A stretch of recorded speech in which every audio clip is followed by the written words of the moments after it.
શ્રી ગણેશાય નમઃ.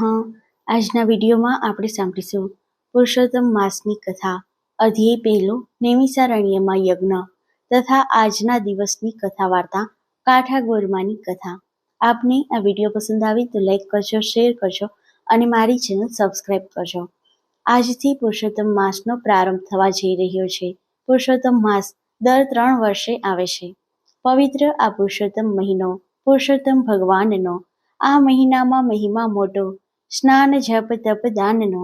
સ્નાન કરે જે મહિનો આખો, સાગર સરિતા સરોવર કાંઠો. તેના પાપો ધોવા માટે દાવો છે ભગવાનનો. પવિત્ર આ પુરુષોત્તમ મહિનો પુરુષોત્તમ ભગવાનનો. સ્નાન કરીને શ્રદ્ધા સાથે યથાશક્તિ પોતાને હાથે દાન કરીને નામ જપે તે પ્યારો બનશે કાનનો. દાન ભલે હો મોંઘું સસ્તું, શ્રદ્ધા સૌથી મોટી વસ્તુ. ભેદ નથી પુરુષોત્તમ પાસે, ગરીબ કે ધનવાનનો. જ્યેષ્ઠ કહે છે બચ્ચું થઈને, પ્યારા પ્રભુના ચરણે જઈને. કરજે તું ઉદ્ધાર વહાલા, શરણાગત સૌ જનનો. પવિત્ર આ પુરુષોત્તમ મહિનો પુરુષોત્તમ ભગવાનનો. પુરુષોત્તમ માસની કથા, અધ્યાય પહેલો, નૈમિષારણ્યમાં યજ્ઞ. નૈમિષારણ્યમાં યજ્ઞ કરવાની ઈચ્છાથી ઋષિ ભૃગુ, અગસ્ત્ય, કપિલ, કાત્યાયન, ગૌતમ, કૌશિક, અંત્રી, ગર્ગ, જમદગ્નિ, ભારદ્વાજ, શૌનક, જૈમિની, ઉદ્રીલક આદિ અનેક ઋષિમુનિઓ અને તપસ્વીઓ પોતાના શિષ્ય સમુદાય સાથે અહીં એકત્ર થયા હતા. તેઓ યજ્ઞ કરવાની તૈયારી કરી રહ્યા હતા. તે સમયે શ્રી વ્યાસજીના શિષ્ય શ્રી સુત પુરાણી ત્યાં પોતાના શિષ્યો સાથે પધાર્યા. તેમને જોતા ત્યાં એકત્ર થયેલા બધા મુનિઓ એકદમ ઊભા થઈ તેમને વિટરાઈ વળ્યા અને તેમની સમક્ષ કોઈ હિતકારક અને જગતનું કલ્યાણ થાય તેવી કથા સંભળાવવાની ઈચ્છા વ્યક્ત કરી. ઋષિ મુનિઓની કથા સાંભળવાની ઈચ્છા જાણી સુત પુરાણીએ કહ્યું, હે મુનિ શ્રેષ્ઠો, આપની આકાંક્ષા ઘણી ઉત્તમ છે. જેનાથી જગતનું કલ્યાણ થાય તેવો માર્ગ અતિ ઉત્તમ છે. હું પણ આવા કલ્યાણકારક ઉદ્દેશથી તીર્થયાત્રા અર્થે નીકળેલ છું. હું પુષ્કળ, મથુરા, પ્રયાગ, કાશી, ગયા આદિ તીર્થ ક્ષેત્રોમાં ગયો હતો. પછી દક્ષિણમાં તથા પૂર્વમાં બધા તીર્થ ક્ષેત્રમાં ફરી બદ્રિકાશ્રમ ગયો હતો. ત્યાંથી સરસ્વતી નદીને કિનારે આવેલા સિદ્ધ ક્ષેત્રે સિદ્ધપુર ગયો હતો. ત્યાંથી હસ્તિનાપુર ગયો હતો. ત્યાં મને ખબર મળી કે રાજા પરીક્ષિત રાજપાટ છોડી ઋષિ શ્રાપથી મુક્ત થવા ગંગાજીના કિનારે ગયા છે. ત્યાં શ્રી વ્યાસજીના 16 વર્ષના દિગંબર અને તેજસ્વી પુત્ર શ્રી સુખદેવજી કથા કહેવાના છે. અહીં અનેક ઋષિમુનિઓ તપસ્વીઓ કથા સાંભળવા એકત્ર થયા હતા. હું પણ કથાનો લાભ લેવાના આશયથી ત્યાં જઈ પહોંચ્યો. એક ઊંચા આસન ઉપર શ્રી સુખદેવજી બિરાજમાન હતા. આસપાસ અનેક ઋષિમુનિઓ અને તપસ્વીઓ સાથે રાજા પરીક્ષિત પણ બેઠા હતા. રાજા પરીક્ષિતે શ્રી સુખદેવજી સમક્ષ જીવન મુક્ત થાય તેવી કથા સાંભળવા વિનંતી કરી.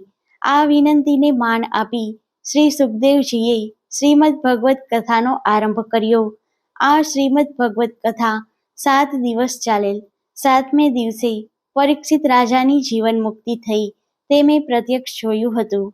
ત્યાં મારા સાંભળવામાં આવ્યું કે નૈમિષારણ્યમાં જગ કલ્યાણ અર્થે યજ્ઞ થઈ રહ્યો છે અને તેમાં અનેક ઋષિ મુનિઓ એકઠા થનાર છે. આપ બધાના દર્શનના હેતુથી હું અહીં આવ્યો છું. હું આપના દર્શન કરીને કૃતકૃત્ય થયો છું. પુરુષોત્તમ મહાત્મયનો નૈમિષારણ્યમાં યજ્ઞ નામનો પહેલો અધ્યાય સંપૂર્ણ.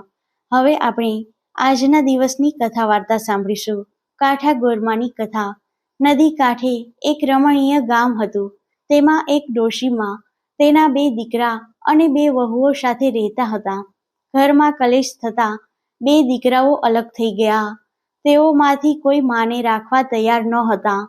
તેથી ડોશી પણ અલગ રહી પોતાનું ગુજરાન ચલાવતા હતા. આમ 3 જણા જુદા જુદા ઘરમાં રહેતા હતા, પણ વાર તહેવારે ભેગા મળી આનંદ માણતા. ડોશી ધાર્મિક વૃત્તિના હતા. તે રોજ સવારે ઉઠી પુરુષોત્તમ ભગવાનનું નામ લેતા લેતા નદીએ નાહવા જતા. તેમના નાના દીકરાની વહુ પણ રોજ નદીએ સ્નાન કરવા જતી. તેઓ કાઠાગોરમાનું પૂજન કરી ઘેર આવી કામકાજમાં લાગતા. જ્યારે મોટા દીકરાની વહુ ઉઠતા જ ઘરની ઝંઝટમાં લાગી જતી. દીકરા દીકરી અને પતિને આ કરો તે કરો તેમ હુકમ છોડ્યા કરતી. તે 2 પૈસે સુખી હતી, તેથી તેને પૈસાનું અભિમાન આવી ગયું હતું. સાથે કંઈક હતું, એથી તો તેનામાં અભિમાનનો પારો ઓર ચઢ્યો હતો. તે સમજતી કે ગામમાં મારા જેવું કોઈ નથી. ઉપરાંત બોલવામાં પણ તે તોછડી હતી. દેરાણી ભોળી હતી. એક દિવસ નદીએ જતા તેણે જેઠાણીને ઘેર જઈ કહ્યું, જેઠાણી, આજે તો મારી સાથે નદીએ નાહવા ચાલો.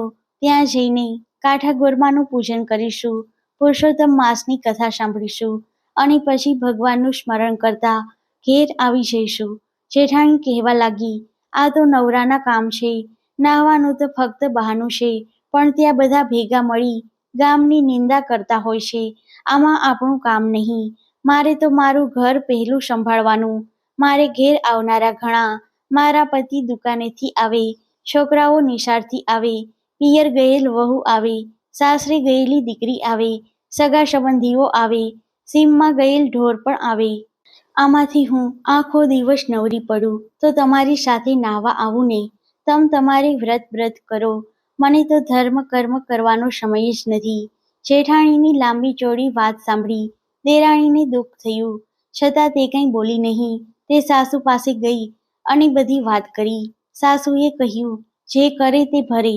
ભગવાન માણસને સુખ આપે છે અને સુખ મળ્યા પછી ભગવાનને તે ભૂલી જાય છે. મોટી વહુ સમજે તો સારું, નહીતર એના ભાગ્ય પણ ફૂટેલા જ છે. કાઠાગોરમાં રીંઝે તો ધન ધાન્યનો પાર ન રહે અને ખીજે તો કોઈનાય નહીં.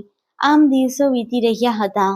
દેરાણીના દિવસો પુરુષોત્તમ ભગવાનના ધર્મ ધ્યાનમાં જતા હતા, જ્યારે જેઠાણીના દિવસો સાંસારિક કામકાજમાં ને ઝંઝટમાં વીતતા. તેની પાસે ધર્મ કરવાનો વખત જ નથી. એ તો સગા વહાલાને રીઝવવામાં પડી હતી.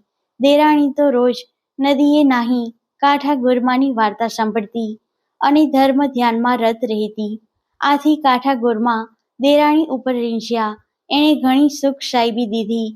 બીજી બાજુ પુરુષોત્તમ ભગવાનનું અપમાન કરનારી જેઠાણી ઉપર તે કોપાયમાન થયા. કાઠાગોરમાના કોપનો પાર ન રહ્યો. તેમણે જેઠાણીને શ્રાપ આપ્યો. આથી પેઢીએથી પતિ ગાયબ થયો. નિશાળે ભણવા ગયેલ છોકરો ઘેર પાછો ન આવ્યો. દીકરીના સાસરિયા કોપ્યા, તેથી તેની દીકરીને તેની મા પાસે જવા ન દીધી. પિયર ગયેલી વહુ પણ પાછી ઘેર ન આવી. કોઈ સગા વહાલા ન આવ્યા. સીમમાં ગયેલ ઢોર પણ પાછા ન ફર્યા. આમ અણધાર્યું બનવાથી જેઠાણી હેપતાઈ ગઈ. તેના શોકનો પાર ન રહ્યો. તેને પોતાની ભૂલ સમજાઈ. તે દેરાણી પાસે પહોંચી ગઈ અને પોતાની દુઃખની વાત તેણે દેરાણીને કરી. દેરાણી તેને સાસુ પાસે લઈ ગઈ. સાસુ ઓટલે બેસી માળા ફેરવી રહ્યા હતા, ત્યાં તો જેઠાણી આવીને તેમના પગમાં પડી અને વલોપાત કરતા કહેવા લાગી, માં, હું તો લૂંટાઈ ગઈ. મારો તો પતિ ગયો, મારો પુત્ર ગયો, ઢોર ઢાખર ગયા. સવડા નાખું ત્યાં અવળા પડે છે. માટે કંઈક રસ્તો બતાવો. તમે કહેશો તેમ હું કરીશ. સાસુએ કહ્યું, મોટી વહુ, તે જાણીએ અજાણીએ પણ પુરુષોત્તમ ભગવાનનું અપમાન કર્યું છે. આથી કાઠાગોરમાં તારા ઉપર કોપાયમાન થયા છે. તેથી તારા બધા કાર્યો અવળા થાય છે.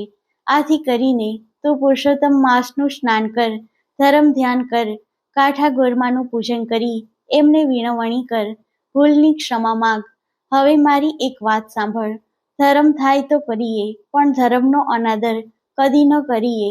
ત્યારે જેઠાણી રડતા રડતા બોલી, માં, હું સાવ આંધળી છું, અજ્ઞાન છું, ધર્મની વાત જાણતી નથી. અજાણતા અનાદર થયો છે. હું કોઈ દિવસ નદીએ કાઠાગોરમાને પૂજવા ગઈ નથી. મારે ત્યાં જઈને શું કરવાનું? સાસુએ કહ્યું, એક થાળમાં પૂજનની બધી સામગ્રી લેવી. તેમાં શ્રીફળ, પુષ્પ, ચોખા, સોપારી, કંકુ, અબીલ, ગુલાલ, ધૂપ, અગરબત્તી મૂકી હાથમાં પૂજનનો થાળ લઈ ખંભે ચૂંદડી નાખી ઢોલીને લઈ થોડી સ્ત્રીઓ સાથે વાજતે ગાજતે નદીએ જા. ત્યાં જઈ પુરુષોત્તમ ભગવાનનું નામ લઈ સ્નાન કરી કપડાં બદલીને પુરુષોત્તમ ભગવાનની પ્રાર્થના કરજે. પછી કાઠાગોરમાનું પૂજન કરી કાલાવાલા કરજે. હે ગોરી માં, હું અજ્ઞાનતાને લીધે તમારો મહિમા સમજી શકી નહીં. આથી મેં તમારા વ્રતનો અનાદર કર્યો. હવે મને મારી ભૂલ સમજાય છે. તમે મોટા મનવાળા છો માં. મારા ઉપર પ્રસન્ન થાઓ. મને સુખ શાંતિ આપો. મારા ઉપર આવેલ આપત્તિ દૂર કરો. જેઠાણીએ સાસુની શિખામણ માથે ચડાવી. તે સાસુને પગે લાગી કાંઠા ગોરમાને પૂજવા જવાની તૈયારી કરવા લાગી. દેરાણી જેઠાણી અને સાસુએ આડોશ પાડોશમાંથી ભાવિક સ્ત્રીઓને ભેગી કરી બધાને સાથે લઈ ને વાજતે ગાજતે નદીએ પહોંચી ત્યાં સ્નાન કરી કાંઠા ગોરમાનું પૂજન કર્યું. કથા વાર્તા સાંભળી ક્ષમા માગી. કાંઠા ગોરમાનું પૂજન કરીને જેઠાણી જ્યારે ઘેર પાછી ફરી ત્યારે તેનો હરખ માતો ન હતો, કેમ કે પતિ પેઢીએથી ઘેર આવી ગયો હતો. દીકરો નિશાળેથી આવતો દેખાયો. થોડીક વાર પહેલા જ પિયર ગયેલી વહુ આવીને ઓસરીમાં ઊભી હતી. સાસરેથી દીકરી પણ આવી પહોંચી હતી. સીમમાં ગયેલ ઢોર આવવા લાગ્યા. સગા વહાલા પણ આવી પહોંચ્યા. આમ ચમત્કારિક રીતે આ બધું બનવાથી જેઠાણીએ કહ્યું, હે ગૌરીમાં, તમારી કૃપાથી ગુમાવેલું મને પાછું મળ્યું છે. હવે હું પુરુષોત્તમ માસનું પૂર્ણ શ્રદ્ધા સાથે વ્રત કરીશ. દરરોજ સ્નાન કરવા જઈશ. કાંઠા ગોરમાને પૂજીશ. વ્રતની પૂર્ણાહુતિ સમયે બ્રહ્મ ભોજન કરાવીશ. અન્નદાન અને વસ્ત્રદાન આપીશ. નિંદા કરીશ નહીં. ખરાબ આચરણ નહીં કરું. મારા હું પદનો ત્યાગ કરીશ. જેઠાણીએ મનમાં જે સંકલ્પ કરેલ તેનો તેણે તે દિવસથી જ અમલ ચાલુ કરી દીધો. તે સવારે વહેલા ઉઠી દેરાણી અને સાસુમા સાથે નદીએ સ્નાન કરવા ગઈ. તે કાંઠા ગોરમાનું પૂજન કરતી, કથા વાર્તા સાંભળતી. કાંઠા ગોરમાએ ત્રણેયને સદબુદ્ધિ આપી. દેરાણી જેઠાણી પોતાના પતિઓ સાથે ડોશીના ઘરમાં રહેવા આવી ગયા. ડોશીના બંને દીકરાઓને આથી આનંદ થયો. બધાના આવવાથી ડોશીનું સૂનું ઘર પાછું આનંદ કિલોલ કરતું થઈ ગયું. હે પુરુષોત્તમ ભગવાન, હે કાંઠા ગોરમા, તમે જેમ સાસુ દેરાણી જેઠાણીને ફળ્યા તેમ તમારું પૂજન કરનાર, કથા સાંભળનાર, સ્નાન કરનાર દરેક ભાવિકને ફળજો અને સુખ શાંતિ સમૃદ્ધિ આપજો. બોલો પુરુષોત્તમ ભગવાનની જય.